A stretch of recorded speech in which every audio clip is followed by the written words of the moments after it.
Okay, isang magandang araw ulit sa atin yan mga brother. At ito, may model tayong napakagwapo. So ito yung na-feature na natin sa ating model na gupit. Ito, pinabago niya. Husgahan natin to. Boss Art TV. So yun, ito nang itsura ng ating ka-brother, oh. Yung model natin, gwapo. Di ba? Bigyan natin ng hustisya ang pinakita niyang gupit. Ano yung gupit niyang pinakita mga ka-brother? 2 block. Kaya yung bibigyan natin ng hustisya to. Yan, sectioning tayo mga ka-brother. Napaka-importante ng sectioning na ganyan, no? Kailangan meron tayong ganyan mga ka-brother, ha? Hindi yung lang, yung bawas lang ng bawas. Kasi pangit ang linya pag pag hindi tayo nag-sectioning. Yun, number 4 guard tayo. May pinakita siya na gupit sa atin mga ka-brother, yung 2 block. Medyo esponghado yun, at ito naman kanya, straight yung buhok niya. Kaya medyo yun, katalo. Katalo no. Bagay, magawa natin yung 2 block ang sinabi niya ay okay na to. Gagawin natin ang lahat dito. So 1.5 yan mga ka-brother, ha. Kukunin lang natin yung mga laylayan.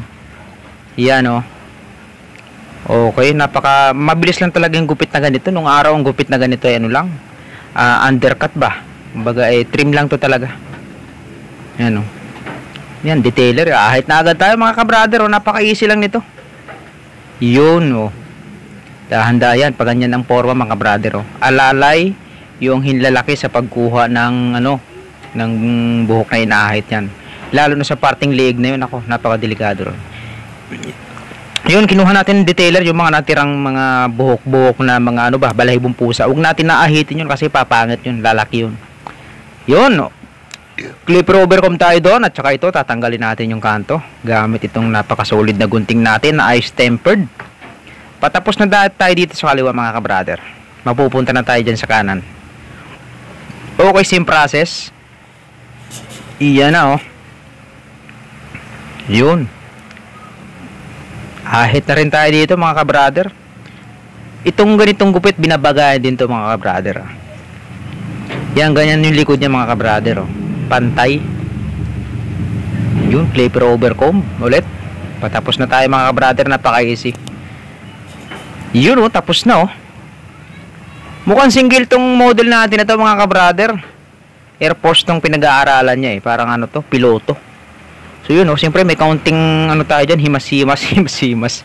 Masahe. Yun, ito na yung finished product natin mga ka-brother, ha. Hindi ito masyadong maganda pero pwede na, di ba?